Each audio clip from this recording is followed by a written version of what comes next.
If you look at the diagram here, this is my bearish breaker. It is a schematic in terms of understanding how runs on liquidity and then a repricing lower occurs. So what we need to know is, where is liquidity? Now there's two ways to use the breaker. This is a bearish breaker, and what we're understanding with this diagram is there's obviously when you have a market that is predisposed to go lower. If you're anticipating the market going lower, if you're looking for a bear market to provide an additional entry or a point of reference for pyramiding new short positions, this is what you're looking for, okay? This is one of the strongest PD arrays I have, because the characteristic behind this PD array is acting on pending orders. So if you've ever traded and had your stop run hit and then see it run in your favor after your stop loss was hit, that's what this pattern capitalizes on. It really takes you into the marketplace in terms of a narrative to attack the ill-informed or retail trader that tries to look for continuations. If they have no idea where liquidity is and what the narrative is and why the market should be going lower,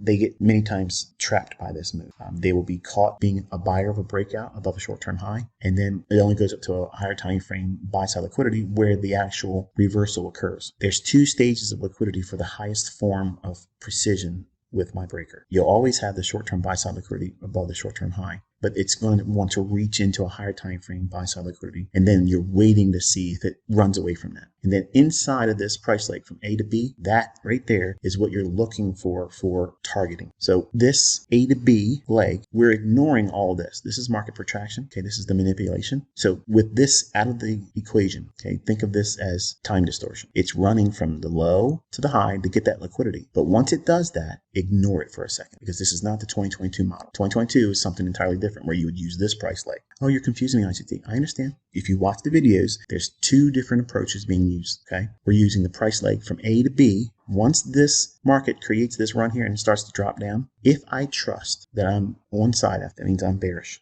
Okay, I'm expecting lower prices. I'm already going short when it runs above the buy side. It may not be my biggest position. I might scale in a larger portion. I'll give you an example. The model I've been showing you with trading ES is I'll go in and trade 6 contracts first, and then I'll add 3, and then I'll add 1 for a 10 lot position. So I'm scaling in.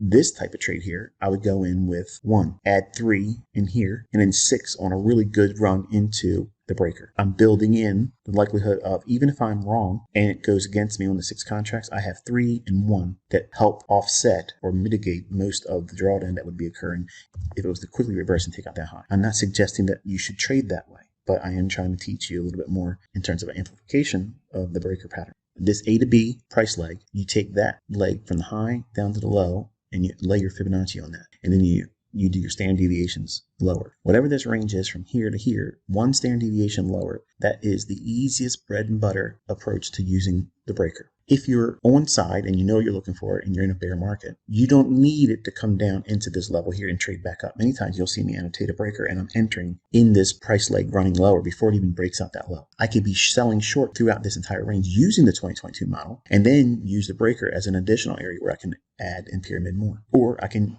simply just wait for it to come back down, wait for it to provide some means to go back up here. Now here's what you're afraid of. What happens if I go short here and it goes right up here or goes into my stop loss and stops me out? You take a loss. How's that for logic? Then you consider, does it still want to go lower? If it does, and nothing's changed, you just got stopped out, you just go in again with half the position size that you used on your first trade. That's all you do, folks. Obviously, like everything I teach, everything can be reversed. And what we want to see here, if we're bullish, this could be a reversal pattern, or it could be a continuation in an existing bull market. Okay, so if we're presently under a buy program and we're expecting higher prices, this can be used intraday. Any time frame, by the way, these patterns form. But you have to understand where there's liquidity. And the best breakers are going to see 2 levels of sell side. Obviously, the short term that would be created with the short term low here and a rally up, and then a lower drop into a much more significant or higher time frame sell side liquidity. So there's 2 pools of liquidity that's being engaged here. It's this one by default that makes the breaker, and then we're seeing it reach into another level. The qualifier that I like to see is I already anticipate this liquidity here, a lower draw on liquidity. And I love when it goes down real close to it and starts to rally, because I know what that's doing. It's enticing folks to see that that's a time to go long. And this run higher engineers more liquidity below that low and makes this a much more juicier liquidity pool. So it drops aggressively down in here.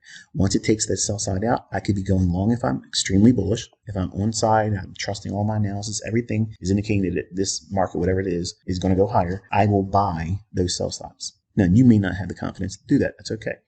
you can treat this price run here. You can use the model 2022 to enter in that. Any fair value gap in here that forms, you can anticipate that run, or use the rules that takes out this high here. Any retracement back then later into that price run, that would be your 2022 real rules. But I can be entering in this without any need to take out that high yet. But once it gets down here, my eye goes right to that leg from A to B, and I run standard deviations off of that. And the easiest bread and butter setup would be is using the low to the high, being long in here or somewhere in here with a fair value gap or institutional order flow entry drill or inversion fair value gap, something in this leg here that would be a fair value gap, retreat it back above it, find some support, target here, and then 2 legs of this run. So in other words, whatever this low is to this high, add it to this high up. So that would be 1 standard deviation of this price range, A to B. That is the easiest bread and butter setup. You can literally carve out an income career just with that. Little ICT is going to teach you how to take this information and supercharge it. If you understand where the market's going to go on a higher time frame, if you're utilizing something like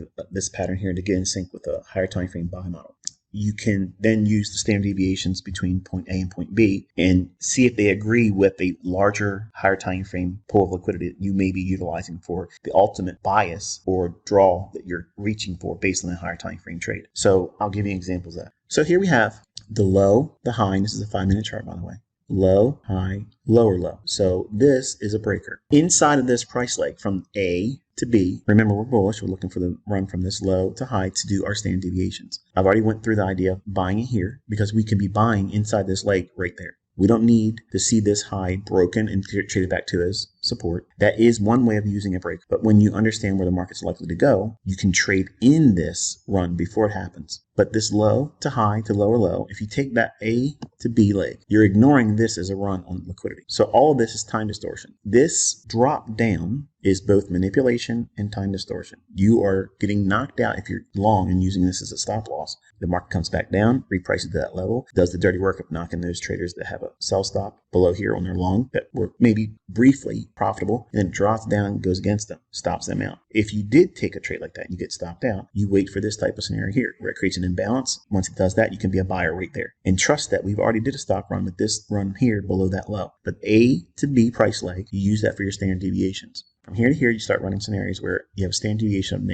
-1. So that's 1 standard deviation. This leg from here to here projected higher. So it's a measured move. You're not measuring from here to here. You're measuring here to here. Inside this price leg, we're using the up close candles. This down close candle right there, that disrupts this price run. So it's this range right there. We would use all that range there for a return back into the breaker. If I think that we're going to go higher and need to pull back into a larger retracement, we wouldn't want to expect that to here because it's number one, it's Friday of last week. It's really close to that June 16th high anyway. So we don't want to see any deep retracement. So what makes me comfortable buying inside of the price leg before a breaker is ever qualified? Because I understand that I'm on side. Everything is indicating it wants to run to a pool of liquidity or inefficiency above the marketplace. And I'm including the idea that we're on Friday. So the market's going to be in a hurry to get to that liquidity and draw maybe up into that weekly volume imbalance. So we have 2 real strong factors acting like a magnet, a draw on liquidity, pulling price up. So all this insight here allows you to differentiate how we use my breaker. You have to understand the narrative, the day of the week, all the factors involved, and blending a lot of other things. If we take this information and go one step further, we have relative equal highs right in here. So when it goes above it here, did it take out the buy side at that 44.96.5 that was measured with this range here yet? No. But we can now use this as a qualifier for a new breaker. So it could be reaching up there to go lower. And if it was to do that, we can anticipate how far it's going to retrace lower with the Friday retracement. We can use this information with the breaker for targeting. We can frame if there is going to be like a TGIF trade where you anticipate the market trading back into the weekly range, which is what we're seeing here. It needs to get to this liquidity before it does that TGIF trade. If you look at the high here, which doesn't break above that 44.96.5, it trades to it. It's exactly at 44.96.5. Remember, that's this A to B. It goes right to that level there, but doesn't go any higher. And it drops down and it creates what? A breaker. But how can you use this information if you want to be a TGIF trader and trade inside the range or the weekly range as a pullback? Look at this breaker here. A, B, and this run higher. This here is just part of this run. So this is inside the range that would take you above. Because look at the bodies. See if they're stopping? These little mohawks. That's what a mohawk is. The bodies are saying that, okay, we're not done. It's going to reach higher. Why? Because this standard deviation of 44.96.5 was just simply confirmed one more time with the bodies. That means it's going to go higher. So we would still use this high to that low. Watch what happens. A to B. Why not this one? This one's the same one as this. Look at that low. It's the same low I'm showing you here. But what I'm doing is I'm ignoring this high here because it's unfinished. It's going to run higher. It's either going to go to the weekly volume imbalance or run out that high. I don't need to know what that is yet because the A to B leg is already there. This one didn't go lower, but now watch what happens. 2 standard deviations inside this inefficiency, inside of the breaker. Okay, we're looking at a 1-minute chart. Okay, so now we can see how we're utilizing the upper portion of the breaker here. You zero in on the change in the state of delivery, that last candle right there. Inside that last candle, I can be a buyer anywhere in here. I can use that order block. See this down close candle right there? It's inside of this breaker. It's the last up close candle when we're in the lowest time frame. So you want to strip it down into the range. Remember, we showed this entire run here on the 5-minute chart. But for fine tuning your entry, it's the last up close candle prior to the lower run to there. When it's trading in that range, if I have something else inside of this little pocket of price action, if we look at the high and the low, if we measure that range, okay, and there's gradients to that. Upper quarter, 50% or mean threshold, because it's an order block theory. Breakers are order blocks. And then the low and the lower quarter. Midpoint or mean threshold is 4484.50. Now, if the algorithm is going to allow price to be utilized there to go long, what price does this market need to price to get 4484.50? It needs to at least print 4484.25. Inside of this consolidation, it rallies above it and drops back down. What's the low of that candle right there?